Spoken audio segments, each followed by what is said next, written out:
The vast expanse of the Atlantic Ocean stretches as far as the eye can see, an endless blue canvas punctuated only by the rhythmic rise and fall of waves.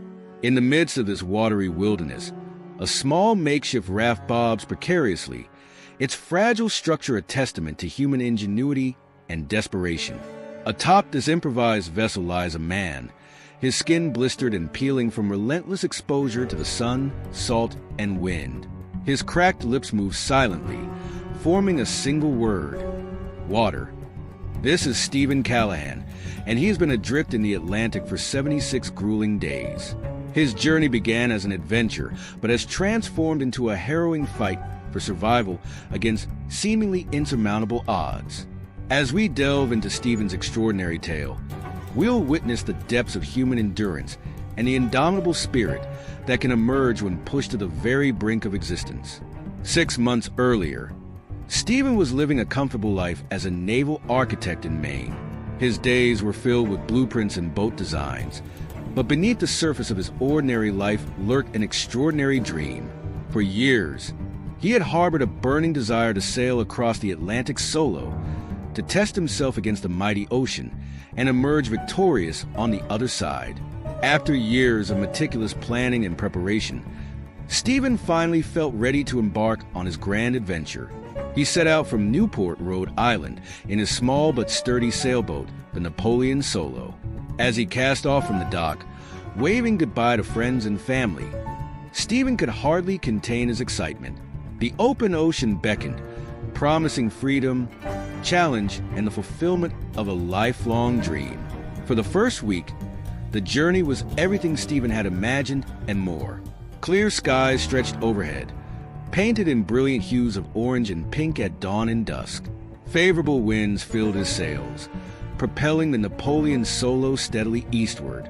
Stephen reveled in the freedom of the open ocean, spending his days navigating, maintaining his vessel, and marveling at the marine life that surrounded him. Dolphins played in the boat's wake, their sleek bodies gleaming as they leapt from the water. At night, the sky came alive with a tapestry of stars, unobscured by the light pollution of the land. But on the seventh night, disaster struck with terrifying swiftness. A violent storm descended upon the Napoleon Solo, transforming the once peaceful ocean into a nightmarish maelstrom. Monstrous waves battered the small vessel, tossing it about like a toy in a giant's bathtub. Rain lashed horizontally, driven by howling winds that threatened to tear the sails to shreds. Stephen fought valiantly to keep his boat afloat, drawing on all his knowledge and experience as a sailor and naval architect. He reefed the sails, secured loose items, and manned the helm with grim determination. For hours, he battled against the fury of the storm, his muscles screaming with fatigue, his eyes stinging from the constant spray of salt water. But in the end, the ocean proved too powerful. A massive swell, looming out of the darkness like a liquid mountain, caught the Napoleon Solo broadside. In a heart-stopping moment, Stephen felt the boat begin to roll. He clung desperately to the helm, praying for the vessel to right itself, but his hopes were in vain. With a sickening lurch, the Napoleon Solo capsized, throwing Stephen into the churning, ice-cold waters of the Atlantic. The next few minutes were a blur of confusion and terror. Stephen was tossed about by the waves, struggling to keep his head above water as he gasped for air. The darkness was absolute, broken only by fleeting flashes of lightning that illuminated the chaos around him. In those brief moments of illumination, Stephen caught glimpses of his beloved boat, now floating upside down, its keel pointing accusingly at the stormy sky. Through a combination of skill, luck, and sheer determination, Stephen managed to locate and inflate his life raft. As he clambered aboard the small rubber craft, he felt a mix of relief and dread. He had survived the immediate danger of drowning, but he knew that his ordeal was far from over. When dawn finally broke, Stephen found himself facing a scene of utter desolation. His beloved Napoleon Solo was nowhere to be seen, having slipped beneath the waves during the night.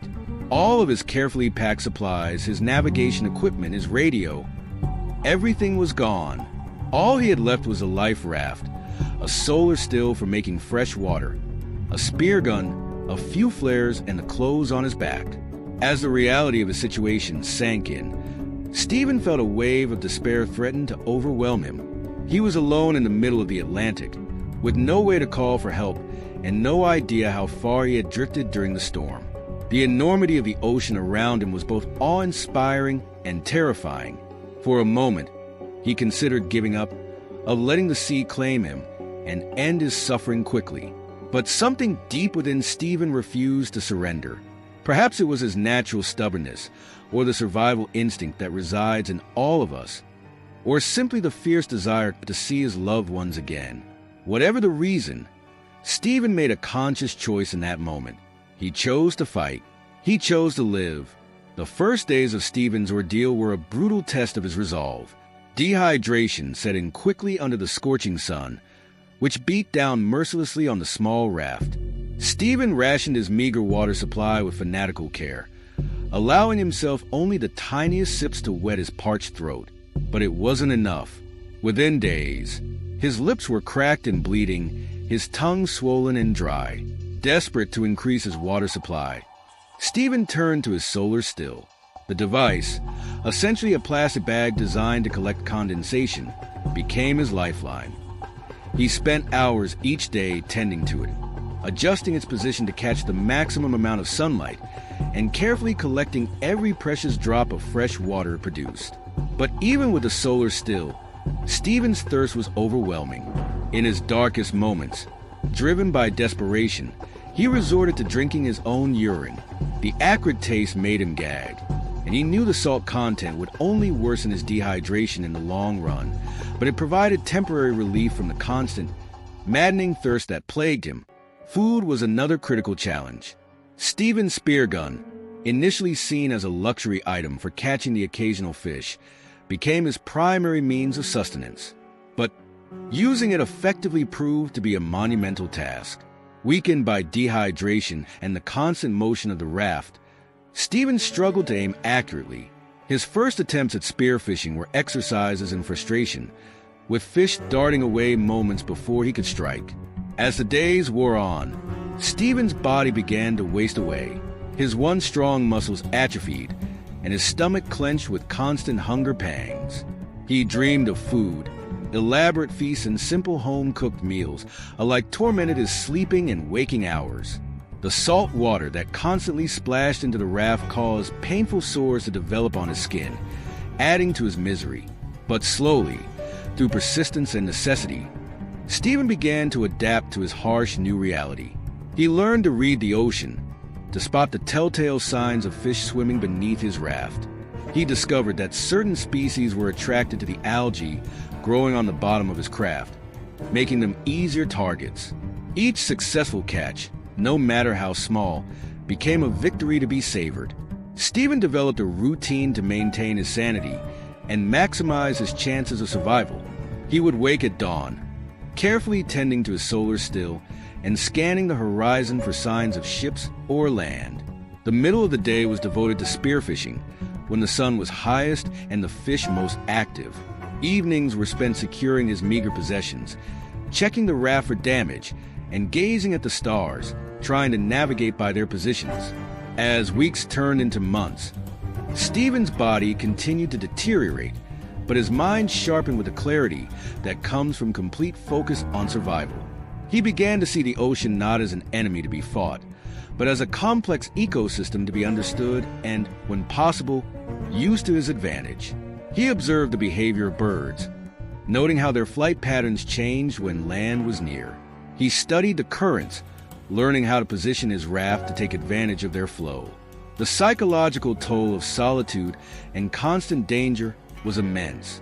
To combat the creeping tendrils of madness, Stephen talked to himself, carrying on conversations with imaginary companions. He argued with God, raging against the cruelty of the situation one moment and bargaining for salvation the next. He hallucinated, seeing phantom rescue ships on the horizon that dissolved into nothingness as he approached. But through it all, a flicker of hope remained alive in Stephen's heart. He refused to give up, refused to let the ocean claim him without a fight. Each sunrise became a personal victory. Another day survived against the odds. Each sunset was a moment of reflection, a chance to gather his strength for the challenges that the next day would inevitably bring. As Stephen drifted further into the Atlantic, new dangers emerged to test his resolve. Sharks, attracted by the fish that gathered around his raft, began to circle with increasing frequency. Their dorsal fins cut through the water like knives, a constant reminder of the precariousness of Stephen's situation.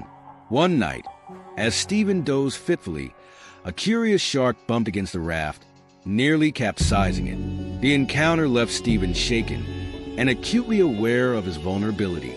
He spent hours reinforcing his fragile craft with whatever materials he could find. Scraps of plastic, frayed rope, even fish bones.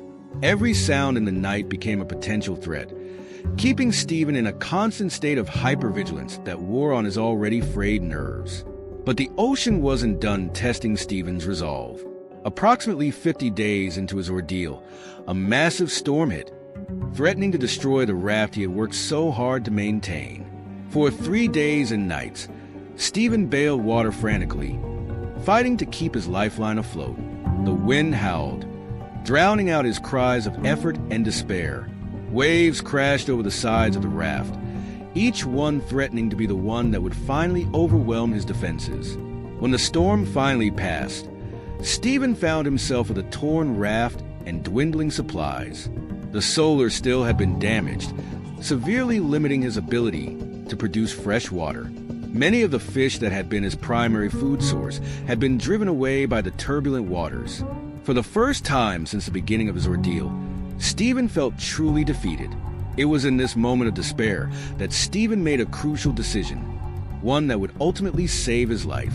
Instead of giving in to hopelessness, he chose to see his situation as a challenge to be overcome, a problem to be solved with ingenuity and determination. He began to study his environment with renewed intensity, determined to find solutions to his mounting problems. Stephen's background as a naval architect came into play as he analyzed the structure of his raft. Looking for ways to improve its stability and efficiency, he fashioned a makeshift sail from a piece of plastic, allowing him to control his drift to some degree and take advantage of favorable winds. This not only conserved his energy, but also gave him a sense of control over his journey, however small. To address his water shortage, Stephen created an improved collection system using plastic bags and the curvature of the raft's canopy. This innovation increased his daily water intake, providing a critical boost to his chances of survival. He also began to farm the algae growing on the bottom of the raft, which attracted small fish that he could catch more easily. These small victories had a profound impact on Stephen's mental state. Each problem solved, each improvement made, reinforced his belief that he could survive this ordeal. He began to see himself not as a victim of circumstance, but as an active participant in his own rescue. As the days stretched into weeks and the weeks into months, Stephen's mind became both his greatest enemy and his most powerful ally. The loneliness was all-encompassing, a constant presence that threatened to erode his sanity. To combat this, Stephen developed a rich inner life. He held conversations with loved ones in his mind, sharing his experiences and drawing comfort from their imagined responses. He found unexpected solace in the beauty of the ocean around him. Sunsets painted the sky and sea in breathtaking colors, while nights brought a canopy of stars so vast and bright that it seemed to envelop his tiny raft. Bioluminescent organisms created trails of light in the water, turning the ocean into a magical, glowing wonderland. These moments of beauty provided a crucial counterpoint to the harshness of his daily struggle for survival. Stephen also turned to writing as a means of maintaining his mental health. Using a waterproof pen and notebook that had miraculously survived the capsizing, he kept a detailed journal of his experiences. He recorded his daily activities, his thoughts, and his observations of the world around him. This act of documentation not only helped to pass the time, but also allowed Stephen to externalize his fears and hopes, preventing them from festering in his mind. He sketched the sea life he encountered, from the fish that became his prey to the occasional whales that passed by his tiny craft. These drawings became a way for Stephen to connect with his environment, to see the beauty and wonder of the ocean even as it threatened his very existence. As his time adrift stretched on, Stephen composed letters to loved ones he feared he might never see again. These missives, never meant to be sent, became a way for him to process his emotions and maintain a connection to the life he had left behind. In pouring out his heart onto the pages of his notebook, Stephen found a measure of peace and acceptance of his situation. The psychological challenges of long-term survival at sea were immense. Stephen battled depression, anxiety, and moments of utter despair. There were days when the thought of simply letting go, of slipping into the ocean, and ending his struggle seemed temptingly easy. But each time these dark thoughts surfaced, Stephen found the strength to push them aside, focusing instead on the next task, the next goal, the next sunrise. As Stephen entered his 11th week at sea, his body was a mere shell of its former self. He had lost over a third of his body weight. His skin was covered in painful sores from constant exposure to salt water, and his muscles had atrophied to the point where even the simplest tasks were exhausting. But his mind remained sharp, focused with laser-like intensity on a single goal: survival.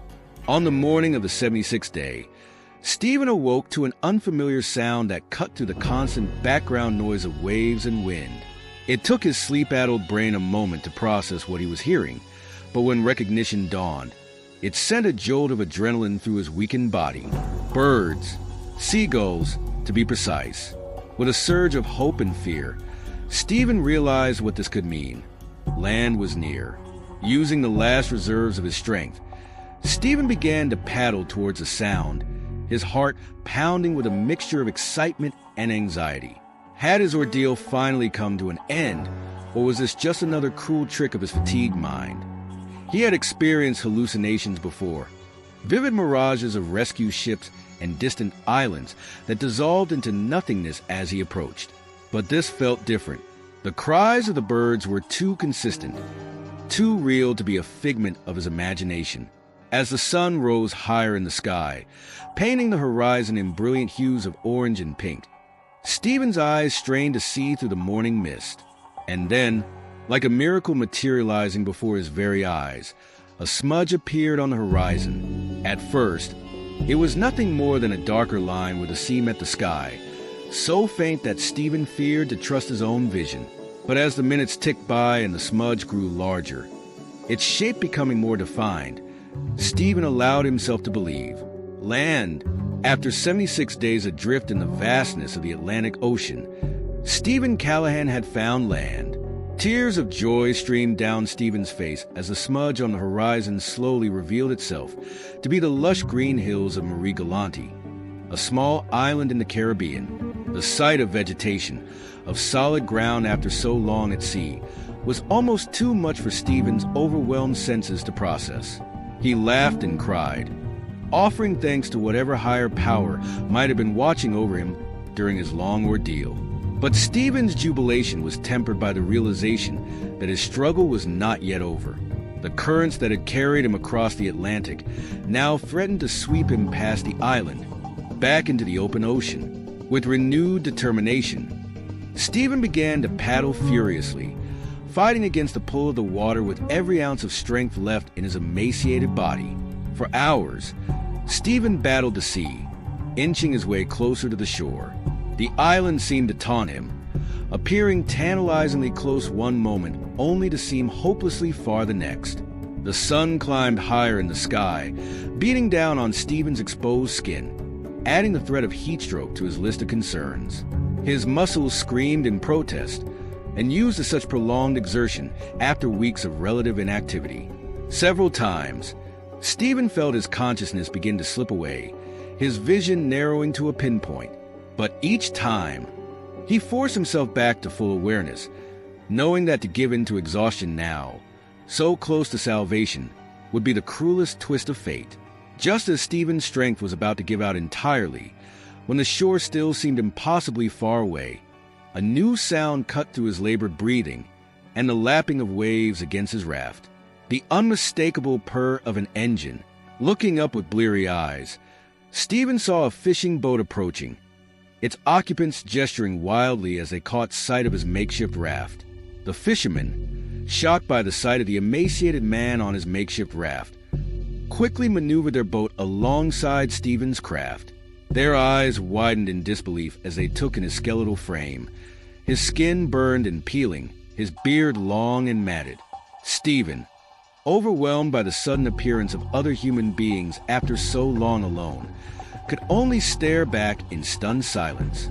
With gentle urgency, the fishermen helped Stephen aboard their vessel. The feeling of a solid deck beneath his feet was so foreign that Stephen's legs buckled, and he collapsed into the arms of his rescuers. As they laid him carefully on the deck, Stephen finally found his voice. In a hoarse whisper, he managed to croak out, 76 days. I've been adrift for 76 days. The fishermen exchanged looks of astonishment. They had heard tales of survival at sea before, but nothing like this. As they began to tend to Stephen, offering him small sips of water and covering his sun-blistered skin with a light blanket, they peppered him with questions. Where had he come from? How had he survived so long? Stephen, still dazed by the rapid turn of events, could only provide fragmented answers. As the fishing boat made its way to shore, word of Stephen's rescue spread quickly. By the time they reached the harbor, a crowd had gathered, drawn by the incredible story of the man who had drifted across the Atlantic on a raft. Paramedics were waiting at the dock, and Stephen was quickly transferred to their care. The following days were a whirlwind of medical examinations, debriefings, and reunions. Stephen's body, pushed to the absolute limits of human endurance, required careful treatment to recover. He was severely malnourished, his weight having dropped from a healthy 180 pounds to a mere 110. His skin was a patchwork of painful sores and blisters, the result of constant exposure to salt water and unrelenting sun. Dehydration had taken a severe toll on his organs, and doctors marveled at how he had managed to survive for so long with such limited water intake. The medical team treating Stephen faced unique challenges. They had to reintroduce nutrition and hydration slowly, wary of refeeding syndrome, a potentially fatal condition that can occur when nutrition is reintroduced too quickly after prolonged starvation. Every sip of water, every morsel of food was carefully measured and monitored. Stephen found this frustrating at times, his body craving sustenance after so long without, but he understood the necessity. Physical therapy became a crucial part of Stephen's recovery. His muscles, atrophied from disuse and malnutrition, needed to be carefully strengthened. The simple act of walking, which he had taken for granted before his ordeal, now required concentrated effort and support. But with each passing day, nourished by proper food and care, Stephen's strength began to return. As his body healed, Stephen faced the equally daunting task of processing the psychological impact of his ordeal. The constant state of hypervigilance that had kept him alive at sea didn't simply switch off now that he was safe on land. He found himself startling at sudden noises, his body instinctively tensing for a non-existent threat. Sleep, when it came, was fitful and filled with vivid nightmares of storms and circling sharks. Psychologists specializing in trauma worked closely with Stephen, helping him navigate the complex emotions that surfaced as he began to process his experience. There was relief, of course, at having survived against all odds, but there was also guilt. Survivor's guilt that nagged at him, questioning why he had been spared when others had perished at sea. There was anger, too, at the circumstances that had led to his ordeal, and fear that lingered long after the physical danger had passed. One of the most challenging aspects of Stephen's recovery was reacclimating to the presence of other people. After 76 days of complete solitude, the constant bustle of the hospital was overwhelming. Well-meaning visitors, family members eager to reconnect, and medical staff coming and going created a cacophony of stimuli that often left Stephen feeling anxious and drained. He found himself longing for moments of quiet, even as he recognized the irony of craving solitude after so long alone. As news of his extraordinary survival spread, Stephen found himself at the center of a media frenzy. Journalists from around the world clamored for interviews, Eager to hear the tale of his 76 days adrift, television crews set up camp outside the hospital, their presence adding another layer of stress to Stephen's recovery. While part of him understood the public's fascination with his story, another part yearned for anonymity, for the space to process his experience without the world watching. Stephen's story captivated the public imagination, becoming a symbol of human resilience in the face of seemingly insurmountable odds. Letters poured in from around the globe, many from people sharing their own stories of survival or expressing how Stephen's ordeal had inspired them to persevere through their own challenges.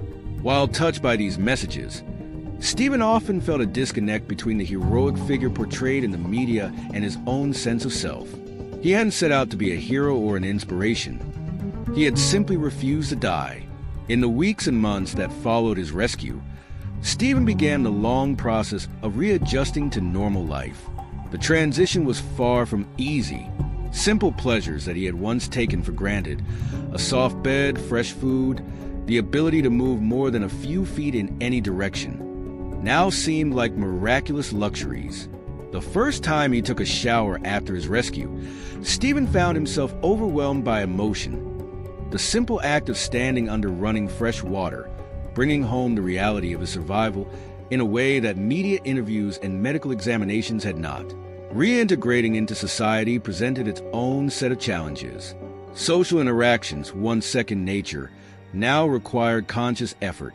Stephen found himself struggling to engage in small talk, the concerns and complaints of everyday life seeming trivial in comparison to the life-or-death struggles he had faced at sea. At times, he felt like a stranger in his own life, observing the world around him with the detached curiosity of an outsider. The sound of waves or the smell of salt water could trigger intense flashbacks, temporarily transporting Stephen back to his tiny raft in the middle of the vast ocean. These episodes could be debilitating, leaving him shaken and disoriented. With time and the support of mental health professionals, Stephen learned techniques to ground himself during these moments, to remind his body and mind that he was safe on solid ground. Despite these challenges, Stephen was determined not to let his traumatic experience define him. He recognized that while he couldn't change what had happened to him, he could choose how to move forward. With the help of therapists, Stephen began to reframe his ordeal not just as a tale of survival, but as an opportunity for growth and transformation.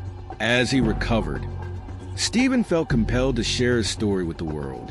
He believed that his survival held lessons not just about seamanship and outdoor skills, but about the depths of human resilience and the will to live.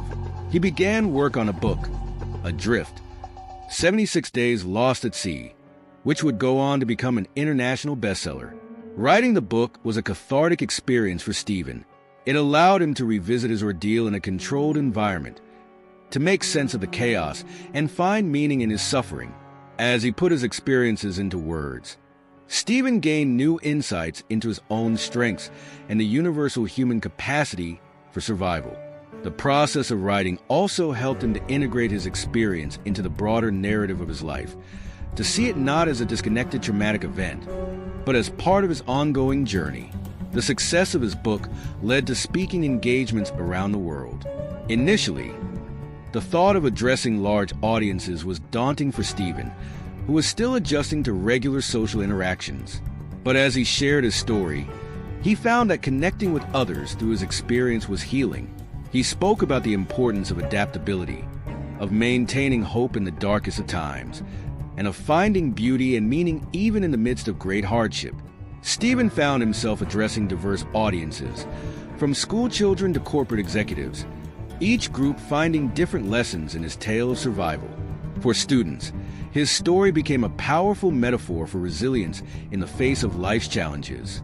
In corporate settings, Stephen's experience offered insights into crisis management, problem solving, and the importance of mental fortitude in high-pressure situations. As he traveled and spoke, Stephen began to realize that his ordeal had given him a unique platform to address issues he cared deeply about. His time at sea had given him a profound appreciation for the beauty and fragility of the ocean ecosystem. He had witnessed firsthand the devastating impact of human activity, encountering plastic pollution even in the middle of the Atlantic. These observations fueled a passion for ocean conservation that would become a significant part of Stephen's life's work. In his speeches and writings, Stephen began to incorporate messages about the importance of marine conservation. He spoke about the delicate balance of ocean ecosystems, the threats posed by overfishing and pollution, and the urgent need for action to protect our seas. His first-hand account of life at sea lent weight to his words, helping to bring these issues to the forefront of public consciousness. Stephen's advocacy work led him to collaborate with marine biologists, environmentalists, and policymakers. He participated in oceanographic expeditions, using his seafaring skills and his newfound fame to support scientific research. These experiences deepened his understanding of marine ecosystems and reinforced his commitment to ocean conservation. Despite the trauma of his experience, Stephen's love for the sea remained undiminished. He continued to sail and design boats, but with a newfound respect for the power of the ocean and the fragility of human life. His designs incorporated the insights he had gained during his ordeal, with a focus on safety features that could save lives in extreme situations. Stephen's work in boat design took on new meaning in light of his experience. He became particularly interested in developing more efficient and environmentally friendly vessels, recognizing the need to balance human use of the oceans with the protection of marine ecosystems. His designs began to incorporate sustainable materials and energy-efficient technologies, setting new standards in the boating industry. As the years passed, Stephen's story continued to inspire people around the world. Adventure seekers and sailors sought his advice, drawn by his unparalleled experience of survival at sea.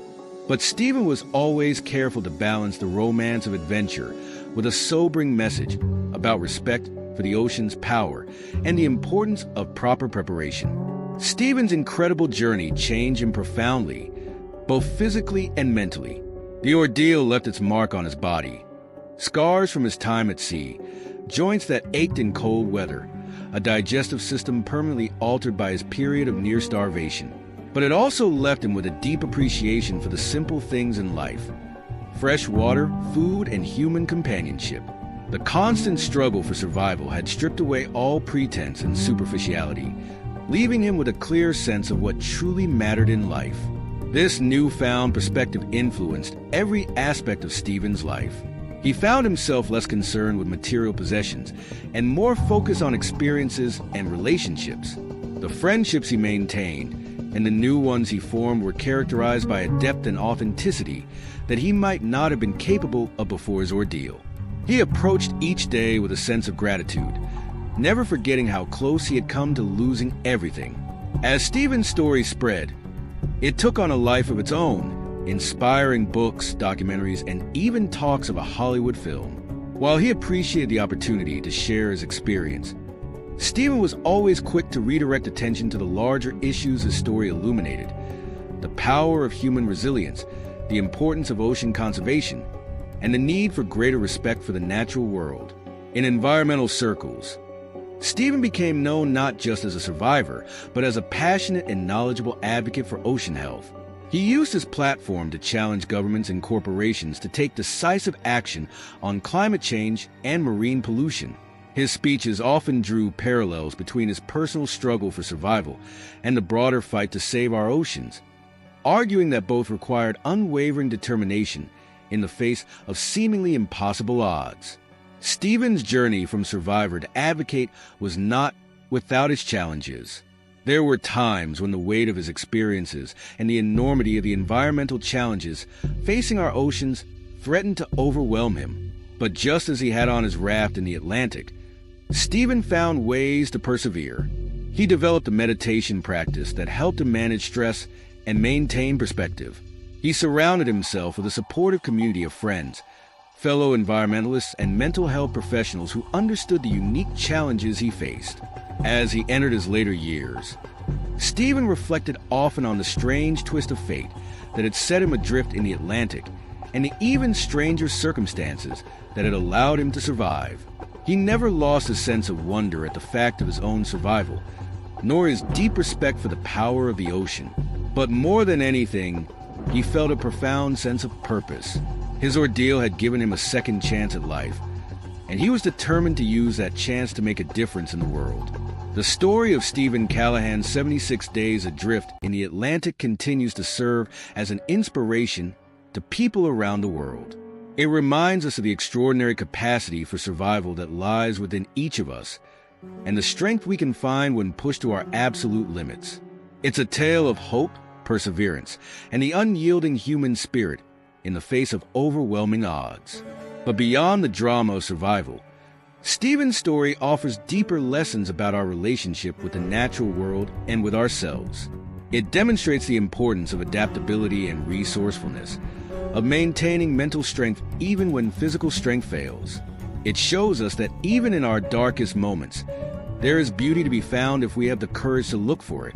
As we reflect on Stephen's harrowing ordeal and triumphant survival, we're left with profound questions about our own lives. What hidden reserves of strength might we discover within ourselves when faced with life's greatest challenges? How can we cultivate the mental resilience to overcome seemingly impossible odds? And how can we develop a deeper appreciation for the world around us and our place within it? Stephen Callahan's 76 Days Adrift in the Atlantic stand as a testament to the incredible resilience of the human spirit and the will to survive against all odds. His story continues to inspire and challenge us, reminding us of the extraordinary potential that lies within every human being. It serves as a powerful reminder that no matter how dire our circumstances may seem, there is always hope as long as we refuse to give up. In the end, perhaps the greatest lesson from Stephen's ordeal is this: life, in all its beauty and brutality, is precious beyond measure. Every moment, every breath, is a gift to be cherished, and within each of us lies the strength to face whatever challenges life may bring, to endure, to survive, and ultimately to triumph. Yendi,